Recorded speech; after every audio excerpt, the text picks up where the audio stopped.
Wonderful. Well, thank you all so much for joining us for tonight's program. I'm already off track here, Jane. For this morning's program, Cassatt and Company, The Women Impressionists. The visual arts revolution that was Impressionism is too often only understood only through the lens of the leading male artists, Monet, Renoir, and Degas. How did women Impressionists contribute to this novel style, and how did their work differ from their male contemporaries?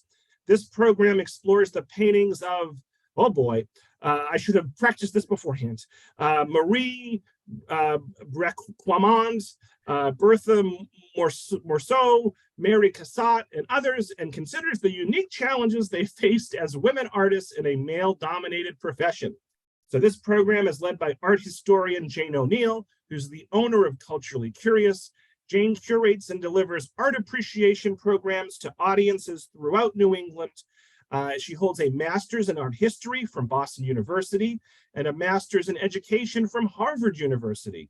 Born and raised in New Hampshire, Jane has worked at some of her state's most esteemed and cultural institutions, including the League of New Hampshire Craftsmen, where she served as executive director, as well as the Currier Museum of Art, where she held the role of senior educator. And Jane has also taught at the college level for more than a decade, most recently at Southern New Hampshire University. And I want to thank the Friends of the Tewksbury Library and the Tewksbury Cultural Council for co-sponsoring this morning's program. So all 198 of us, 199 of us, oh, we're just so close to 200. Okay, but I'm not going to wait. I'm going to introduce you, Jane. All 199 of us, let's give a big virtual round of applause to Jane for joining us this morning. And Jane, you can take it away. Thanks so much. Thank you so much, Robert. Thank you, everybody, for taking time out of your day to learn a little bit more about Marie Cassatt and the Women Impressionists. This is, I think, such a great way to kick off Women's History Month, because the stories that I'm going to share with you today are really about people who were struggling against the odds, really, in their fields. And we'll talk about what that looked like in a number of ways. So, big picture to start us off, we're going to be thinking about people who were experiencing essentially institutional exclusion from the arts.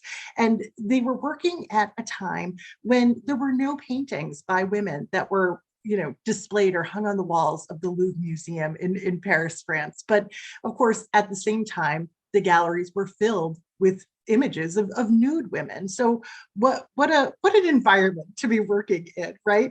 Now, this gorgeous image that I have on the screen here is going to lead us right over to our program overview. That was just a detail we were looking at. This is a painting of one of the artists we'll be looking at today, whose name is Eva Gonzalez, painted by the artist Edward Manet. And so we'll talk a little bit about their relationship, but it's just such a great image of a woman at work in an improbably clean white dress here. So let me give you a sense in terms of how we'll move through the material. We're going to get started with a quick overview of French Impressionism, just so that we have the basics. And then we've got 4 major artists to consider today. There were certainly more women who were painting, but I would say these 4 were probably the most successful and the most well-recognized today. So Marie Cassatt, Berthe Morisot, Eva Gonzalez, and Marie Bracquemond. So let's get started with our quick introduction to the French Impressionists so that we have sort of the basics understood before we start looking at these women artists. So French Impressionism in a nutshell. This first artist I'd like to introduce you to is Edward Manet, and this is a portrait of him done by the artist Fenton Latour in 1867. Alongside Manet is probably one of his best known works, a painting called Olympia from 1863. Now, Manet was really a proto-impressionist. He wasn't working in that same kind of feathery, buttery brushstroke style that we associate with artists like Monet and high impressionism, but he did a couple of critical things that sort of laid the groundwork for it. Now, Manet never considered himself an impressionist. He never exhibited with them, but like I said, he really kind of broke ground, and he did so with revolutionary paintings like this one on the right. Now, with a title like Olympia, we have a sort of a thin veneer of a mythological reference here, but Manet was in every way painting modern life in Paris. And of course, brothels and prostitution were a big part of modern life in Paris. And the name Olympia was closely associated with the name of prostitutes in the 1860s. So Manet's audience understood that he was painting modern life here, not some sort of mythological beauty like artists of the past had done. So often this painting of Olympia is compared to earlier depictions of reclining female nudes. This one is done by the Renaissance master Titian in 1538. This is called the Venus of Urbino. So in addition to these present day references that are just abundant in Manet's Olympia, everything from the bracelet to the flower and the pearls in her, the pearl earrings that she's wearing, the type of shoes that she's wearing, all of these things would have been a coded message for relaying sort of the time period for this. There's a way that artists prior to Manet painted nudes that made them sort of sensual, more alluring. Notice the warm flesh tones when we look at Titian's Venus over here. There's something about her skin that's soft and inviting, and certainly the pose and the look on her face sort of beckons you in. This is an outright sensual picture, but here Manet gives us an image of a woman who's doing business. Her hand is placed in a similar area, but it's kind of closed for business at this moment. And she looks out at us with this sort of matter-of-fact expression on her face. But really what's revolutionary here too is the way that Manet painted it, because we don't have these kind of soft flesh tones. Instead, the colors here are almost as harsh as the expression on Olympia's face here. We have a lot of bright white. We have a lot of flat, sort of unmodulated color. And then we have this stark contrast and stark transition from the foreground to the background here. In fact, in a lot of reproductions of this work, you actually can't even tell what's going on in the background because it's such a stark contrast here. So these large swaths of pretty much unmodulated color here are sort of setting the stage for artists like Monet. And we see Monet over here in a portrait by the artist Carolus Duran. This is from 1867, and an example of Monet's much more recognizable Impressionist style. This is such a lovely sort of light image from Monet's early years. This is a portrait of his wife in the garden from 1872. This is at the Walters Art Museum. I love that at first glance, this painting sort of looks like a polka dot painting, doesn't it? But we realize very quickly, our eyes and our brains make sense out of the fact that these two women are sort of lounging in the shade, and that the sun is just sort of filtering through the leaves and creating this kind of polka dot filtered pattern on the dress of Madame Monet over here. So of course, this sets the stage for us understanding that Monet is interested in working in these momentary, or sort of capturing these momentary effects of light and shadow, that he's interested in working outside, or as the French called it, en plein air, and that he was going to use these short, sort of broken, visible brushstrokes, and oftentimes with unmodulated color sort of coming from that vein of Edouard Manet that we just saw. So of course, that leads us to, you know, all of the series that we all know so well when it comes to Monet, his haystack series, his water lily series. He goes back to subjects again and again to show them in different light, in different atmosphere, different times of the year. And so he can transform a simple subject like a haystack here into something that is filled with color and really sort of transports you to a specific time and place. But when it comes to Monet's work overall, he really is best known as a landscape painter. And sometimes his landscape paintings capture elements of the modern world in them. But and sometimes we see more modern compositions, like this bridge sort of receding back into depth at this very strong diagonal over here. But for the most part, we see these kind of bucolic scenes, often set just outside of Paris, but on the Seine, and they're lovely. I mean, it feels like we're looking at a gorgeous spring day here, as you know, I sit here in New Hampshire on the grayest day imaginable. So so we see in these images the signature style when it comes to Impressionism, these visible broken brushstrokes. He's not trying to hide the fact that he's painting here. And we see this light, bright color palette too. Monet in particular was always trying to avoid the color black, although of course we see it in the painting of the boat on the left. So let's transition now to one other really influential Impressionist artist, and that is of course Auguste Renoir. Here he is in a portrait painted by a contemporary artist named Frederic Bazille. And over on the right is an example of Renoir's painting. This is a much beloved image called The Swing from 1876. With this image over here, you can see that he has he shares the same interests as Monet.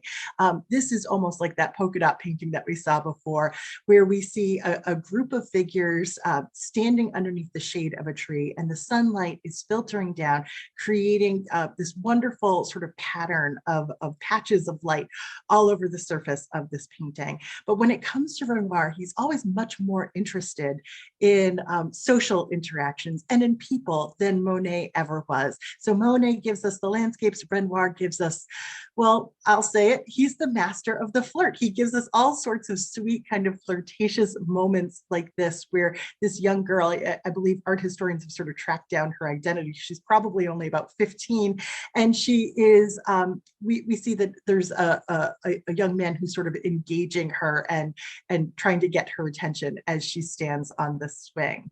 Now, this brings us to a very important idea when it comes to French Impressionism, and that is the idea of the flaneur. We're looking at another Renoir painting here. This one's called The Umbrellas from 1886. And what the flaneur is and how he sort of relates to Impressionism. The flaneur was a young man living in Paris who was a detached observer of modern life. You can oftentimes spot flaneurs in French Impressionist paintings because they tend to be more affluent. They're wearing these top hats. They're oftentimes wandering the city streets by themselves, and they're taking in the sights and sounds. And of course, there is this kind of associated power with the male gaze. Any one of us would feel much more self-conscious if we were kind of walking a gauntlet of people who were just staring at us. And that is, of course, what the flaneur was out and about doing. So with this gorgeous image here that's kind of dominated by these blues and grays, we see the chaos of all of these umbrellas on a rainy day in Paris. We see a well-dressed woman with two well-dressed children by her side, one of them looking out directly at us with this angelic face, and that gaze is echoed on the face of another woman who seems to be more like a working class woman. She doesn't have an umbrella, and she's making her way towards us carrying a basket, which is literally like the opposite of an umbrella. And just behind her, we see a man who is engaged in all of this kind of looking at the modern world. And I think that this is just such a great image to remind us of how vulnerable it makes women in particular to be gazed upon in this way. But all of these French Impressionist artists themselves sort of functioned as flaneurs, and none more so than the artist Degas. We can see him here in a self-portrait from 1858 over here on the left, and on the right is a painting called Stage Rehearsal from 1879. And of course, Edgar Degas is probably best known for his ballerina painting, so I had to put one in over here. But his paintings in general oftentimes feature these sort of strange compositions, unusual perspectives, and we certainly get that in so many of his depictions of ballerinas and their rehearsals and their performances. Notice how much of this stage space is sort of left empty here, and we've got this view sort of spanning the distance of the stage set in this particular case. There's a lot more we could dive into with this image, but I wanted to quickly move on and connect Degas back to this idea of the male flaneur, the modern man about town who is just sort of people watching for the most part. This is a classic Edgar Degas painting called Place de la Concorde from 1879. And in it, we see two men with their top hats who just seem to be out and about in Paris. Perhaps these two little girls and the dog are associated with this man over here on the right. It's hard to say. None of them seem to be interacting with each other, but visually they seem sort of associated. Notice how sort of separate and psychologically distanced they are from this moment. We also have another man who Degas sort of cuts off with the edge of his canvas here, but it gives us a sense of what it's like to sort of roam the city and do this kind of people watching. And because Degas was a male artist, he could go out and do this, act like a flaneur anytime, day or night. And so it's always been fun to look at his scenes of nightlife in Paris, because he gives us these visions of courtesans, like the women over here on the terrace, painted in 1877, or he gives us these views of kind of raunchy stage shows with sexy jokes and sort of off-color humor, with the image of the Song of the Dog, which was also painted in 1877. Now, this is a great segue to Marie Cassatt and the other women impressionists, because what Degas was doing in particular, what Renoir was doing, was so different from what women artists could do at the time. If you were an upper class woman living in Paris in the late 19th century, there was a strict code of social rules. An unmarried woman couldn't go out in the streets of Paris at night, certainly not without a chaperone. And she couldn't go to cafes, she couldn't go to the theater by herself without risking her reputation. So artists like Marie Cassatt painted images like this, the Tea from 1880, and that's at the MFA in Boston. And it really sort of stands in stark contrast to the kind of liveliness that you see in Degas' images. But we're going to sort of burrow into these images and kind of unpack them. I just think that this is such a wonderful contrast here with all of the vertical lines of the pillars of this terrace that Degas uses, sort of echoed in the vertical wallpaper that we see in Cassatt's image. One of these courtesans is sort of sticking her thumb in her mouth, which various art historians have understood it as a different kind of code for what she's doing. Well, over here, we've got a young woman who's kind of daintily drinking from a cup of tea. So very different lives for men versus women. So all of the artists that we're going to be looking at today were all born in the 1840s. They're all roughly contemporary, and they found success right around the same time. We are starting, of course, with Marie Cassatt. She's probably the best known Impressionist artist, and in part because she was American, and I think we sort of gravitate towards that. So we have a photo of Marie Cassatt from 1867 over here on the left, and on the right, a self-portrait that's at the National Portrait Gallery, painted in 1880. And here she is sitting at an easel, sort of showing us her work as an artist. Now, Cassatt, as I mentioned, was American. She was born in Pittsburgh, Pennsylvania, and she came from an upper middle class family. Really, she had all the privilege in the world. Now, when she was just 15 years old, she enrolled in the Pennsylvania Academy of Fine Arts, which was one of the country's leading art schools. They did accept women at this time, but only about 20% of their enrollment were female. Now, Cassatt, while she was there, she found the attitudes of the male teachers really patronizing. She said there was no teaching at the Pennsylvania Academy of Fine Arts. Women students could not use live models until much later. And the principal training was really just copying from plaster casts. So she was dissatisfied with that kind of education, but really determined to forge a career in the arts when she didn't necessarily need to have a career, and having this kind of ambition was really unusual for the time. So she spent many years traveling in Europe, eventually settles in Paris, and when she's just 24 years old, she has works that are accepted into the Paris Salon, which was the big annual state-sponsored exhibition of works. And when you're exhibiting in the Salon, you've essentially arrived. So one of the problems with Cassatt exhibiting there is that she saw that a lot of female artists were dismissed with a sort of contempt unless they had a friend, an ally, a male protector in the jury. And she felt like otherwise she had to kind of flirt with the jurors in some way to curry favor. She had no interest in doing that. Enter Edgar Degas, the painter of ballerinas that we just met.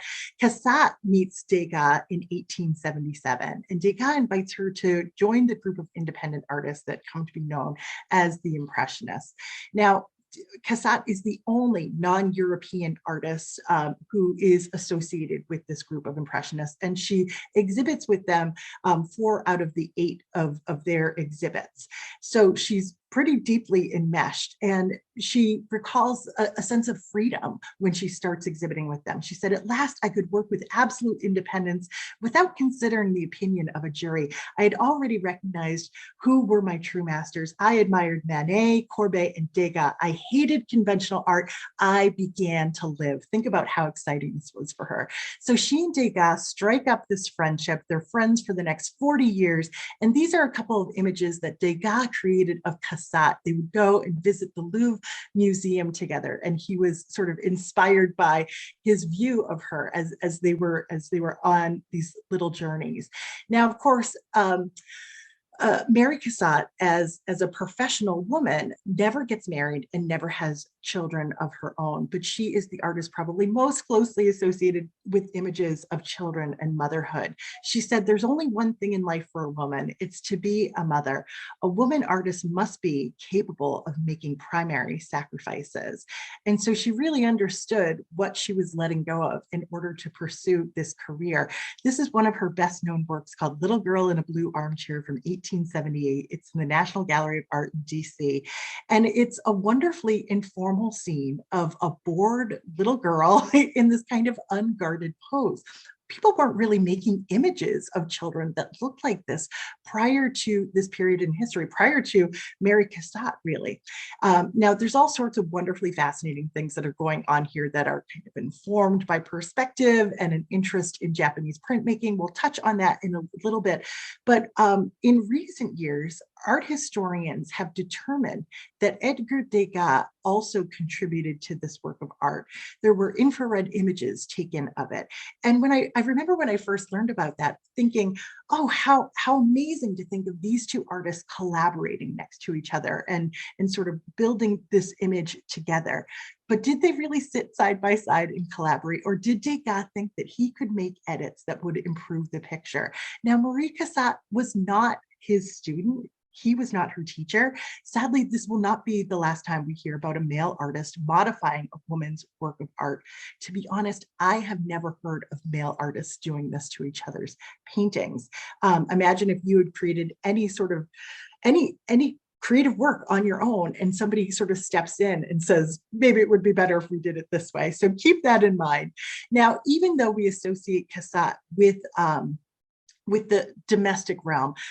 You probably know, if you've seen some of my other programs, that there was a short period in Cassatt's life where she shows women outside of that sphere, mostly women going out to the theater, going to shows, going to the opera. And this is a really fun period. And it's one that always is interesting and exciting to me. Over here on the left, we have an image of Marie Cassatt's sister, Lydia. This is called Woman in a Pearl Necklace from 1879. And she has portrayed her sister out at the Paris Opera. The photo over here on the right is a view of the Paris Opera from the stage. So you can see it's sort of a horseshoe shaped design with multiple levels walls of these balcony boxes. And that is where her sister is. And you can see her sister's having a great time. She's smiling, you can see her teeth. And what's sort of tricky and kind of wonderful about this composition here is that she is sitting in front of a mirror. We can see the reflection of her shoulder here.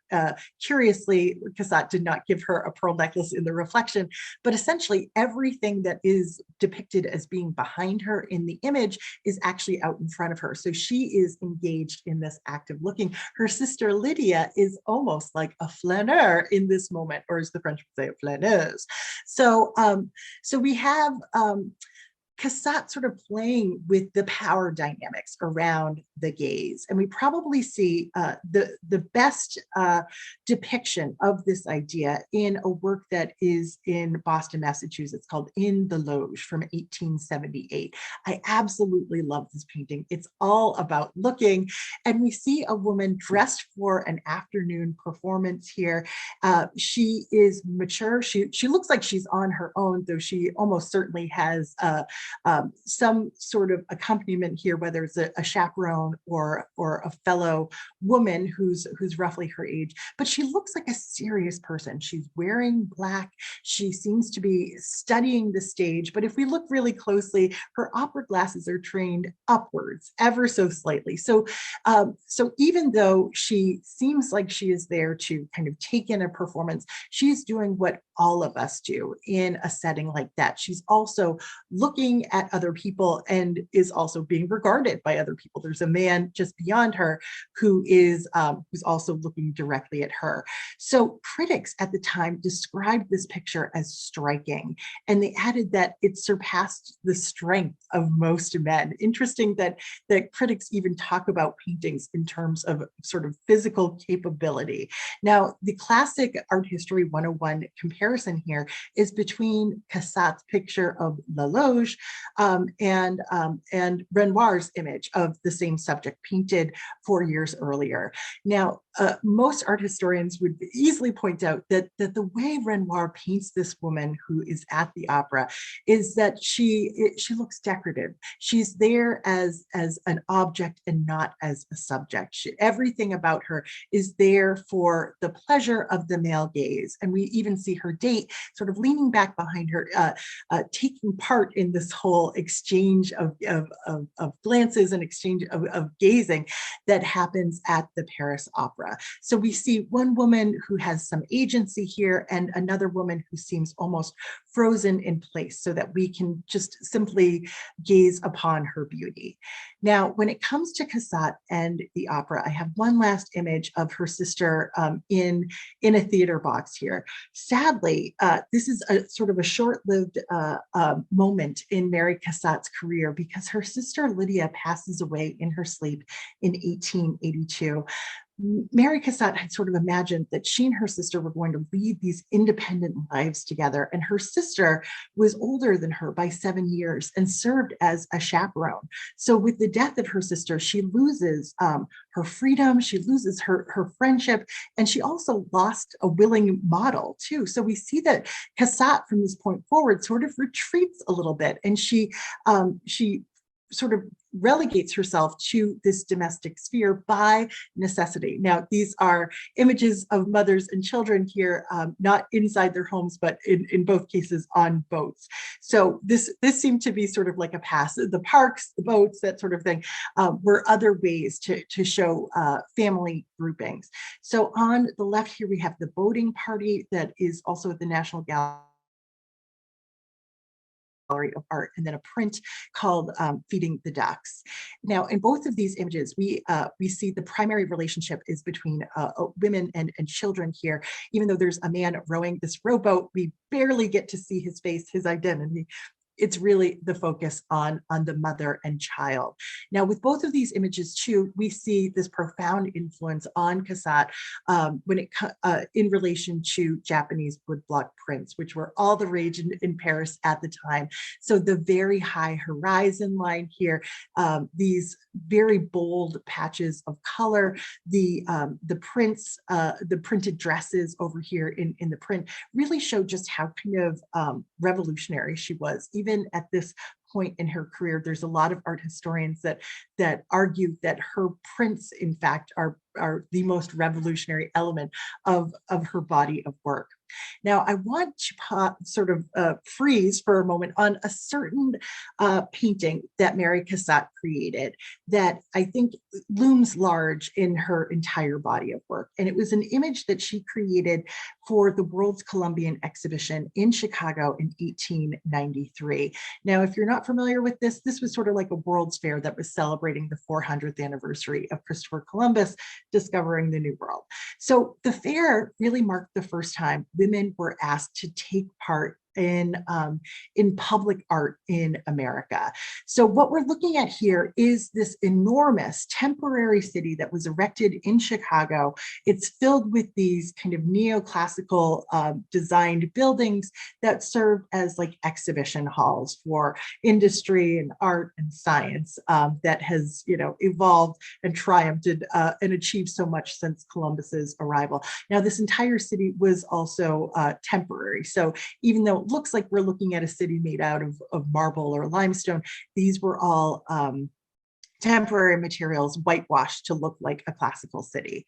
Now, women were sort of sidelined in terms of their participation in the fair, but as a consolation prize, they got their own grand building. It was one of the 14 grand buildings of the fair. It was the Women's Building, and it was actually designed by a woman architect, Sophia Hayden, who was the first female graduate of MIT's four-year architecture program. So that's pretty cool. And at the center of the Women's Building was the 70-foot high atrium here called the Hall of Honor.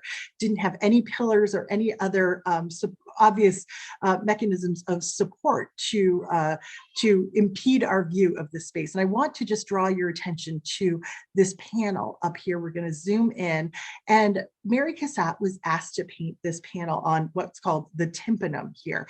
This is a huge undertaking. The panel itself is like 58 feet long, and at its tallest points, about 12 feet high. And the topic here that she was assigned was really the modern woman, and we'll see how she conquers this. But this was Marie Cassatt's only endeavor in public art, and here she was on the eve of her 50th birthday, really taking on this massive assignment. She painted it primarily in Europe. So what we're going to see is that this painting has a real feminist feel to it. How do you paint the modern woman? Well, her work is highly allegorical, and it's in a triptych form. So there's religious references, but this central panel has women picking apples. So we also have this kind of biblical reference here, but this is like a domesticated Garden of Eden, and there are no Adams and there are no serpents here. Our modern Eves are picking fruit for their own benefit and for their own advancement here. So in both form and really the content here, the mural is not a pastoral fantasy. It's bold, it's vibrant. There aren't a lot of color images of it, unfortunately, but it shows women with empowerment and agency in the modern world. Now, as Cassatt relayed in a letter, after this image was on view, she said, "An American friend asked me in a rather huffy tone the other day, then this is woman apart from her relations to man?" I told him it was. Men, I have no doubt, are painted in all their vigor on the walls of other buildings. So clearly it ruffled some feathers that women could focus just on women in this case. Now on the sort of, there are smaller framing pictures here on either side of the women picking apples. And what we see are three young girls who are chasing fame, which is like this allegorical figure flying through the air. And then as they become young women, they have essentially captured fame, and they are participating in the arts. There's music and dancing and visual art making here. So it's sort of like the three ages of women when this is all seen together. Children, young women, and mature adults, and they're not shown in domestic roles here, but they're shown as aspiring intellects and intellectuals, I should say, and artists.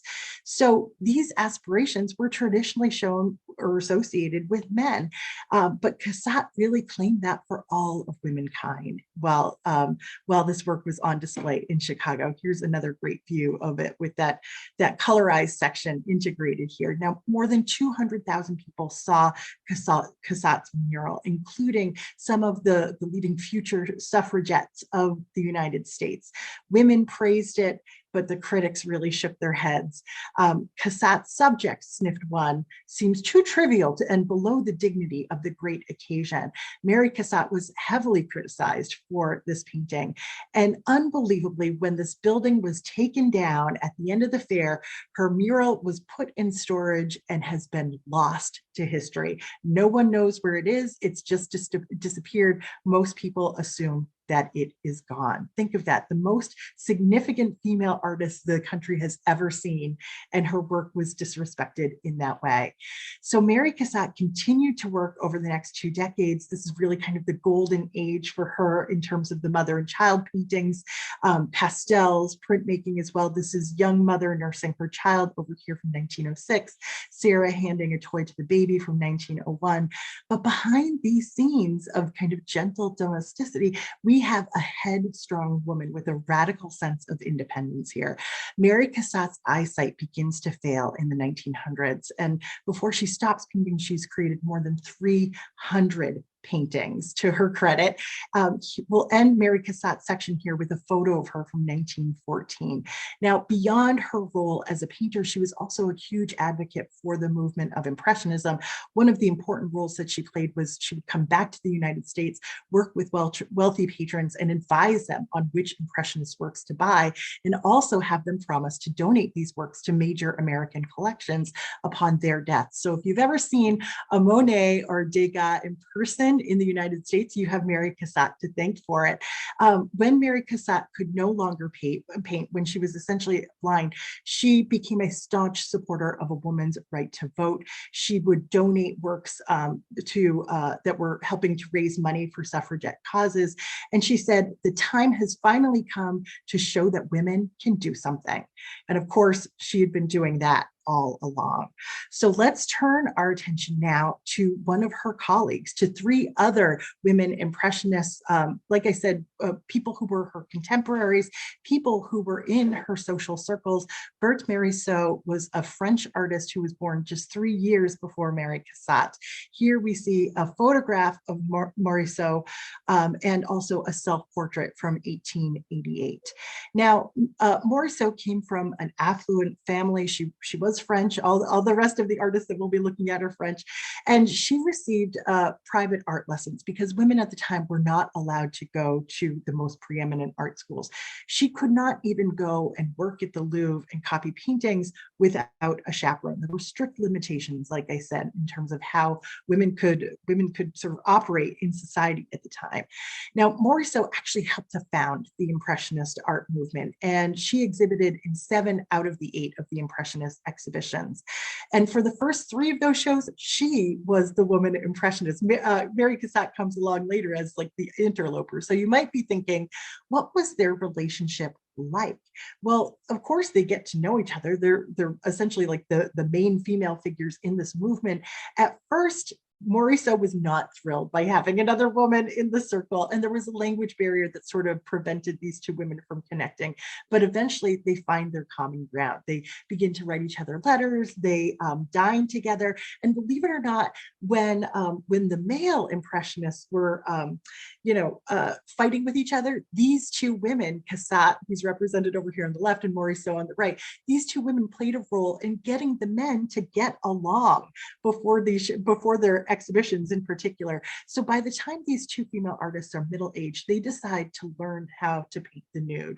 Doesn't that say so much? They've basically been barred from doing this. So these 2 images show how they used the same model And their first attempts, or their early attempts at painting the nude, are still so cautious. They're essentially painting the backs of a nude female. But I think it really says something that these two accomplished women have to wait till middle age until they can take up the subject of the nude. They were essentially prevented from learning anatomy.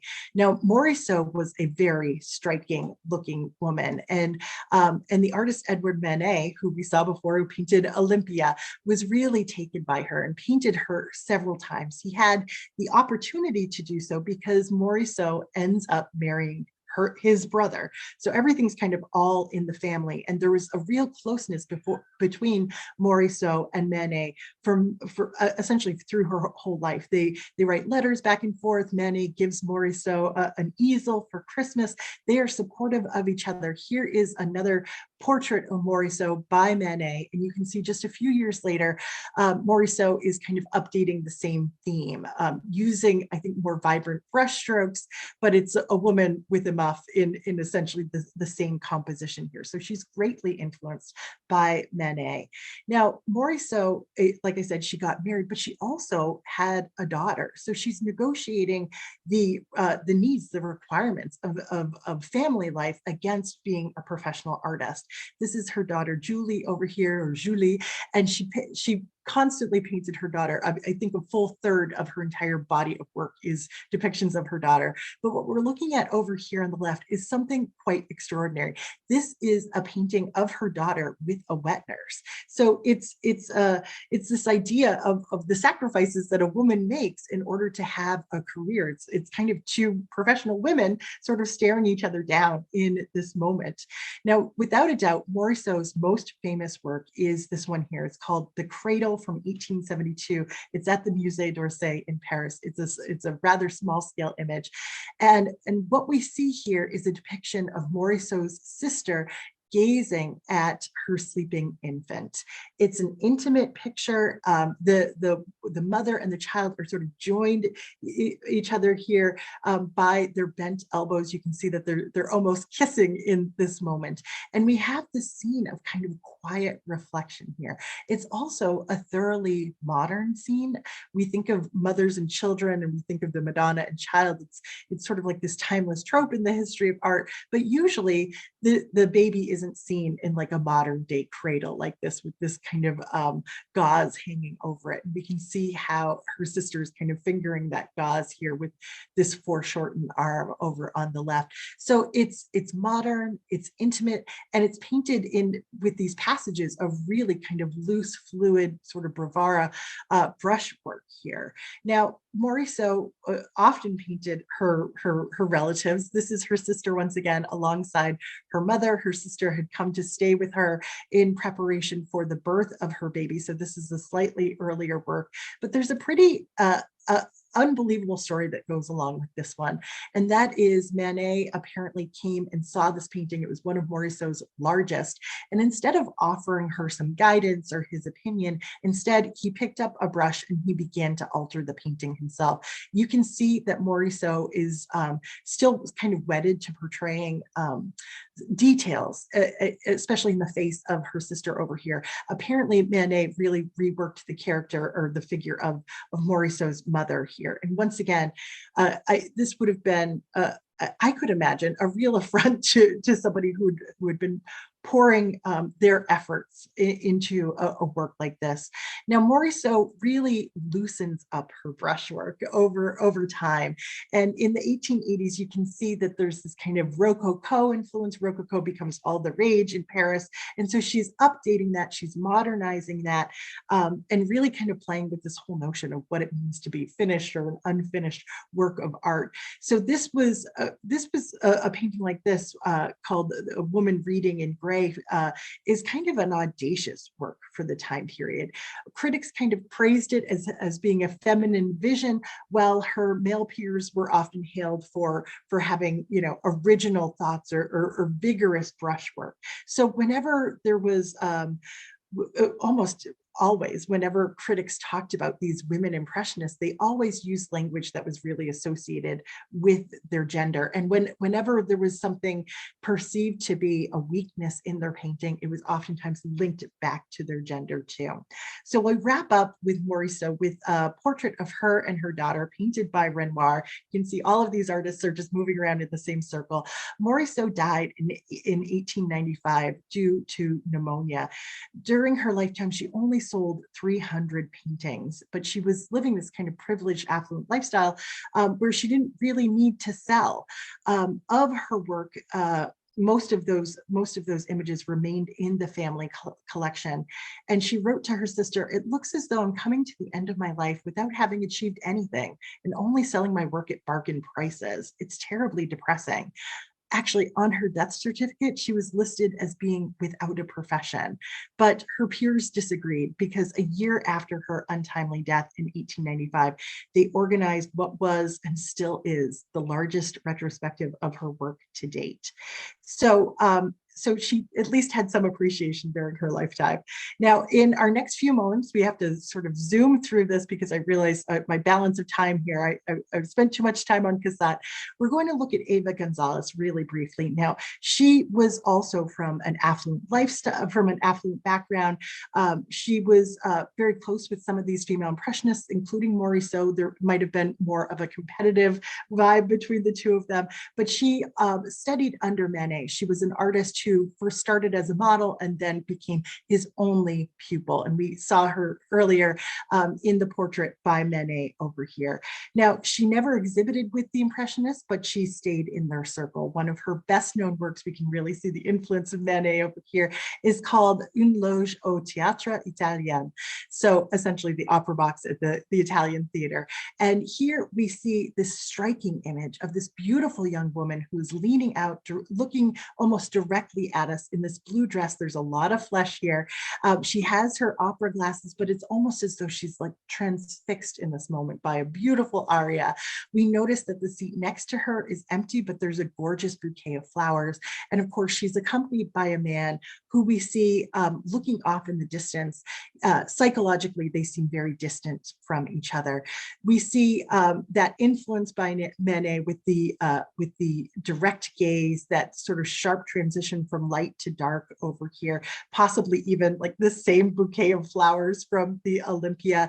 And we see that this is another sort of interesting work that kind of falls into this category of women at the opera. And just sort of generally speaking, we notice that when women portray other women in these opera box settings, they tend to have more of a focus on the intellectual capability of these women and give them a little bit more agency in these scenes. Now, very quickly, Eva Gonzalez painted women in all types of experiences. She painted working class women. Here's a woman painted in these gorgeous soft pastels working as a hat maker. Here is a nanny over here on the right.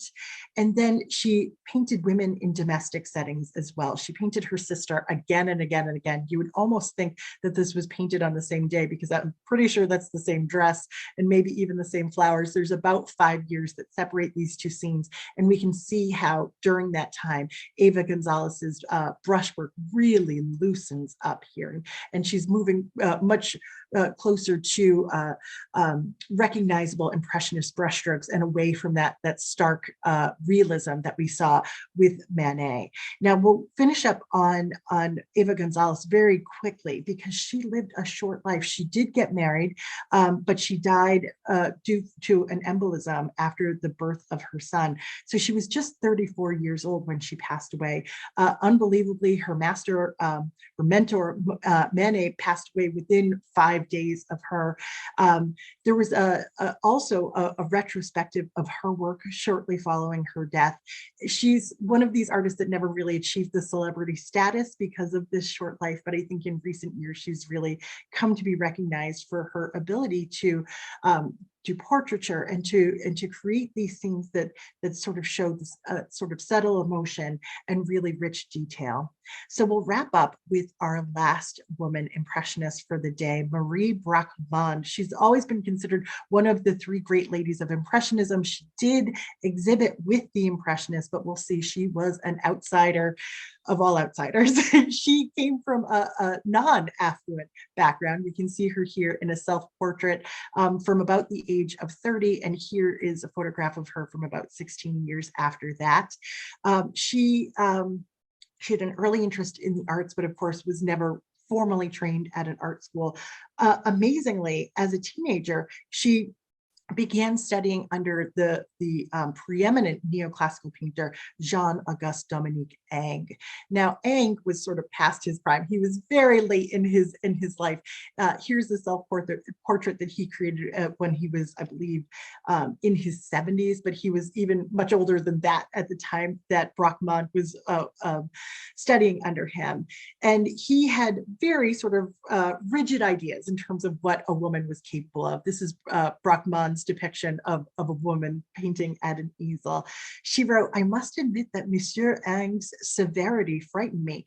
He thinks a woman lacks the drive and perseverance required by painting and wants to set limits for her, granting her only the painting of flowers and fruit and still lifes."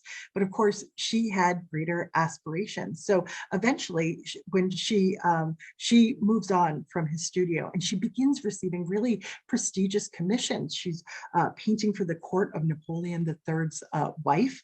And then the French government asks her to go into the Louvre and start making copies of important paintings. And while she's there, she meets a young man and they fall quickly in love with each other. This is a painting of her husband, Felix Bracquemond. He was an artist in his own right, and he specialized in printmaking. This is a print that he made of his wife, Marie Bracquemond, creating a painting on a terrace over here. Now, even though they connected quickly, they worked in the same field, there were real problems in their relationship. And one of them was that her husband hated Impressionism. And I think he was also very threatened by the success of his wife. But he also seemed to have some sort of personality disorder. A family friend and an art critic once described Felix Bracquemond as a terrible master, both argumentative and authoritarian, who was unwilling to cede any point. His temper disproportionately affected his wife, Marie. When she tried to appease him, he would reply, "Your sweetness crucifies me." So sounds like a hard person to be around. So despite his disapproval, she sort of leans into Impressionism, and Monet and Degas become her mentors in that. She begins working outside more and more. Like Morisot, she also becomes a mother and has to balance those obligations along with her profession. Her son was named Pierre. We can see sort of a realist depiction of him as a little boy. And then by the time he's 17, we can see this kind of full Impressionist style at play, while he is also engaged in the act of painting over here.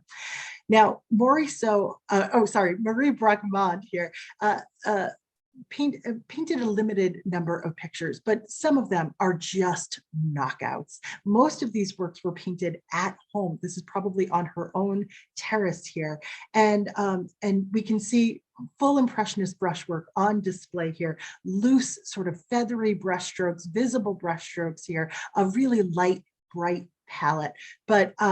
But it's a strange picture, right? It's one where we see three figures in this kind of compressed space. Their bodies are close together, but they are psychologically distant. And it prompts us, the viewer, to imagine what has just happened here. So we see this one gorgeous woman in white who's sort of leaning her chin on her hand here. Maybe there's some needlework on her lap. Just behind her, this man sort of gazes off into the distance with his arm around the railing of this bench. And then that brings us to this woman on the left. This might have been modeled after Bracquemond's own sister, or maybe even herself, but she's gazing out directly at us. It's this unavoidable look, and she's looking through this kind of gauzy veil, leaning forward on her parasol. And you notice she's just taken down her little glasses here as well. There's a directness in that gaze that reminds me of Eva Gonzalez to a certain degree, but these paintings couldn't be painted in a more different way. We have Bracquemond, who has fully embraced the light, bright colors of Impressionism. She also leans on her sister as a frequent model here. This is probably that same terrace. This is called Afternoon Tea. And we can see here that the young model has been sort of distracted from her reading and her cup of tea in this moment and seems to be glancing off to the side. She's rendered beautifully and also intellectually capable. This is, it tends to be female artists who tend to show other women reading like this. Incidentally, most of her works are not in public collections, but this one is. It's at the Petit Palais in Paris, as well as this last major painting that we're going to look at from Bracquemond. This is called Three Women with Parasols, or The Three Graces. It's at the Musée d'Orsay, so you know it's really probably one of her best. It was painted in 1880. It sort of gives us a sense of the academic roots of Bracquemond's works. She modeled herself after the central figure here, and the two women flanking her are both modeled after her sister. And this is, once again, all about this Impressionist style. It's all about sort of the sun coming down, these women protecting their pale flesh here from the bright sun. But we see these wonderful highlights in their dresses of the sun sort of altering that color in this case. The academic roots here are the references to mythology, the three graces. It's been a traditional subject in the history of art for centuries. So with this work, we can see really the full potential of Marie Bracquemond as a painter. But unfortunately, just a few short years later, she would stop painting altogether, in part to try and essentially repair her relationship with her husband, who was so disapproving of her engagement with Impressionism. Now, her son wrote a biography of his parents. It was brief, it was unpublished, but he wrote, despite her gifts, despite her striving, despite her enthusiasm, the day came when she just had to confess herself beaten. None of her hopes had been realized. Always there was disappointment and a yearning, for she felt like a victim of injustice, and her despair brought her nothing. So Marie Bracquemond remains a staunch defender of Impressionism throughout her life, even when she was not actively working. She passes away in 1913, and just 3 years later, her son stages a retrospective of his mother's work. He does not do the same thing, I should mention, for his father. So in our last moment here, we're just going to have a quick conclusion of some of these big ideas that we touched on. First, this notion that while male Impressionists portrayed women as objects of desire, women Impressionists often offered us an intimate look at the lives of women in the second half of the 19th century. As Marie Cassatt had advocated, women should be someone and not something. That's what we see these artists doing in their work. Sure, they painted women by necessity. Their options were sort of limited, but they portrayed their inner lives with a refreshing sensitivity, in part because their work was so often inspired and supported by the female relationships in their lives. They were almost always painting their mothers, their sisters, their daughters, because they were the available models. So we know that the women Impressionist work was always in dialogue with their male colleagues, but it's clear from the works that we saw today that women Impressionists of the 19th century were up against so many additional challenges, from barriers in education to societal restrictions that could limit where they went and what they could do. They were also negotiating expectations around marriage and motherhood and misogyny from teachers, spouses, and the press. Their work required courage and persistence. In the words of Marie Cassatt, who outlived all of these women, "I have not done what I wanted to do, but I tried to make a good fight." And I hope we can all come away from today's program with an appreciation of the fight that lives inside these otherwise very soft, beautiful paintings by the women Impressionists. So I will end there for now, and I welcome any questions or comments anybody has about the works that we looked at today. So Jane, wonderful job as always. And I started us off late, then I babbled too much at the beginning. So sorry, you might have rushed through one or two of those slides. So Jane, we have a bunch of questions in the Q&A. Would you like me to read them to you, or do you want to read them yourself? I can start going through them. Let's see. We've got a suggestion for a future program, East Coast Impressionists Seacoast Impressionists versus those from California. Oh, that's an interesting idea. Thank you for sharing that. I always love suggestions like that. Harvey says, you mentioned the male gaze a number of times in this presentation. I wonder if you would be willing to unpack that term a bit. The feminist theorist Laura Mulvey made the observation that basically all visual media is from a man's standpoint up to today. For example, almost all shots in a film and TV are from what a man would be seeing. How did these women artists challenge this? How are these paintings from a woman's standpoint? Same with agency. I love Mary C's work, but her compositions seem timid. Wow, what a great comment, Harvey, and or Louise, who contributed that. There is a lot to unpack here. Okay, so when we think about the male gaze, we think about the fact that really up until this point in history and this point in the 19th century, and you could make the case up until today too, that men had been trained to make art, and they were using their own perspective, and for the most part they were creating art for male audiences. So we have this implied notion of the male gaze, what would be appealing and alluring to a man, sort of functioning as an underlying concept for almost all of the art that's been produced in the world. I started today with the notion that these women were working at a time when women's work wasn't even hung in the Louvre, but of course we've got all these nude depictions of women in the Louvre. So that's what I was trying to get at with that. And I love, Louise, that you included the reference to film and TV, because I see this all the time, particularly when my husband and I go to see a movie in the theater these days. Whenever you see a movie trailer, there, especially for action movies, there's always, bombs, explosion, people running, and then there's always just a woman taking off her shirt, or a woman in some stage of undress, as like this, like, I don't know if it's supposed to be like some sort of surge in adrenaline, but it's this notion that it's like, this is for men. Whenever I see that, so I think that is really embedded in so much of film and TV today.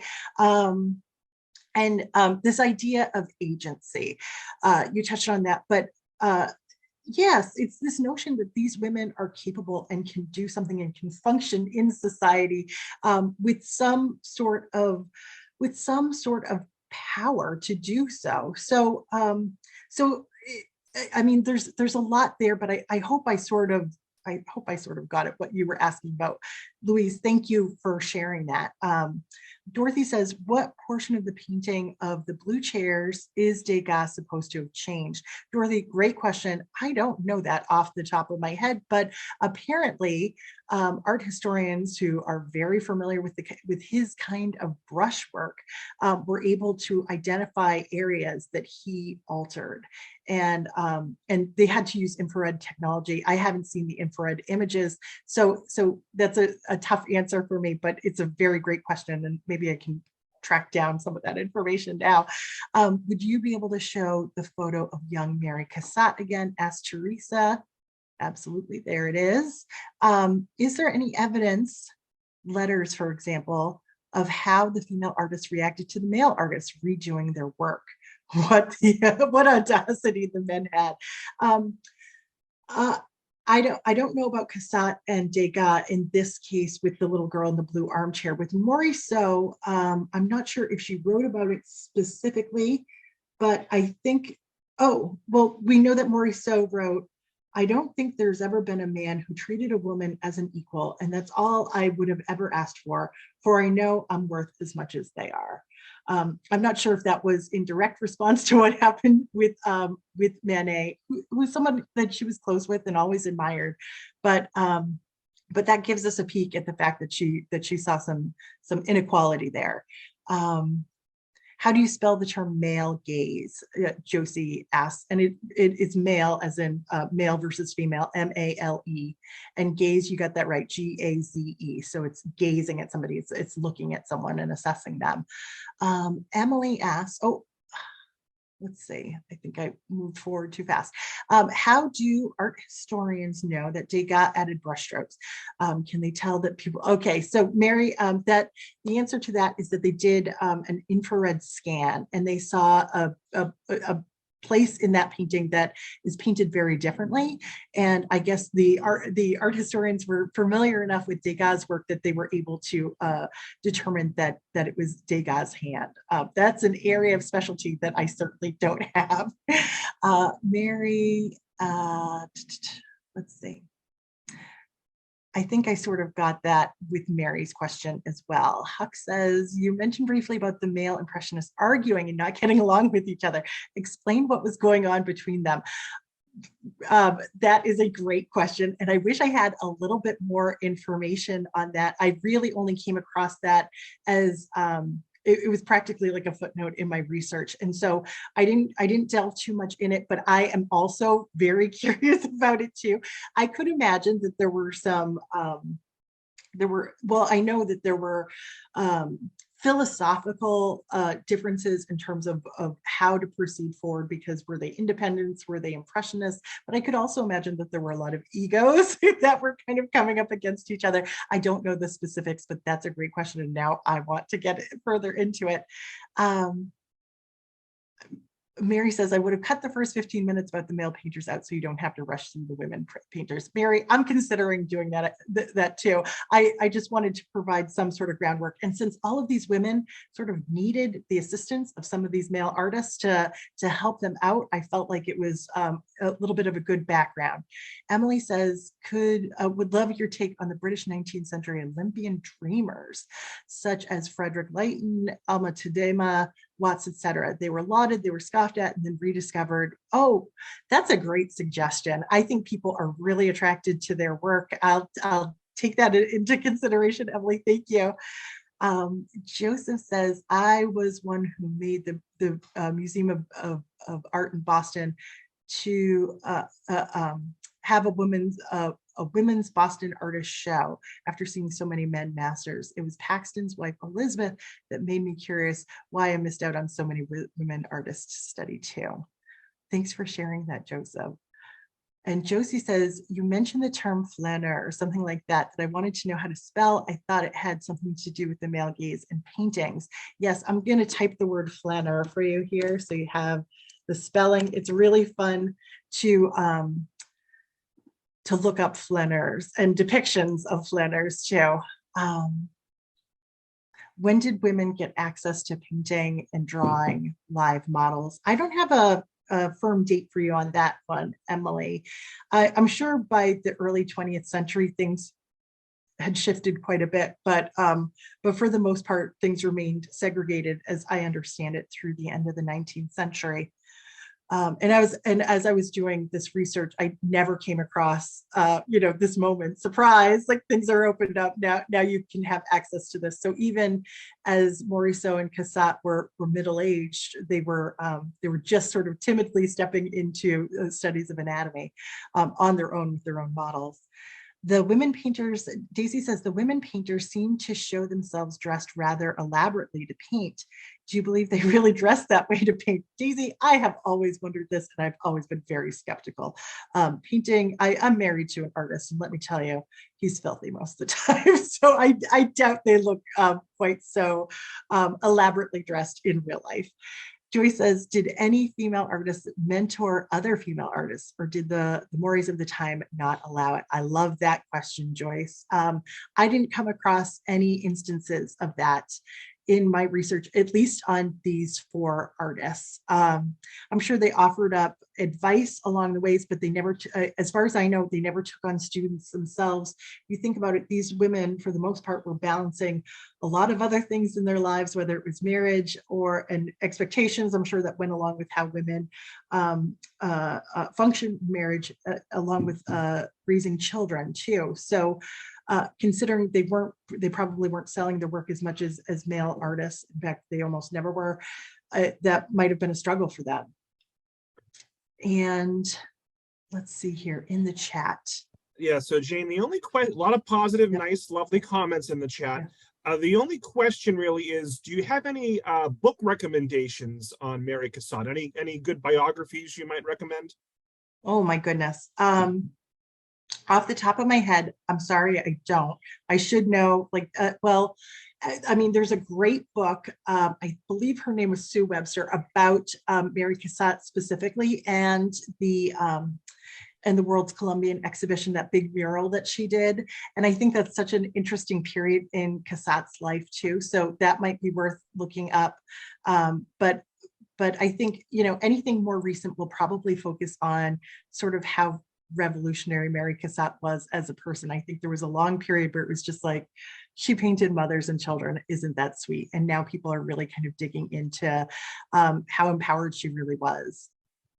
So Jane, we're coming up on the 75-minute mark, so I think we'll start to wind it down. Yep. So folks, you'll receive an email from me later today with a recording, a feedback survey, and information about some other upcoming virtual art history lectures.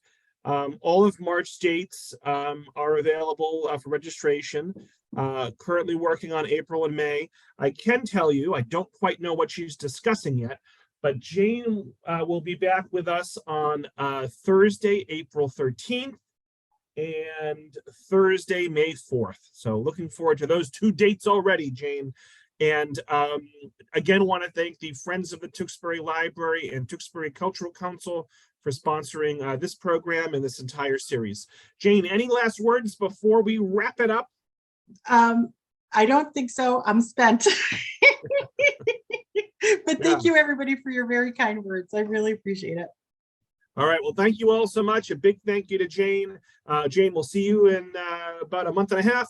I hope everyone enjoys the rest of their day. Thanks so much. Bye-bye. Yep.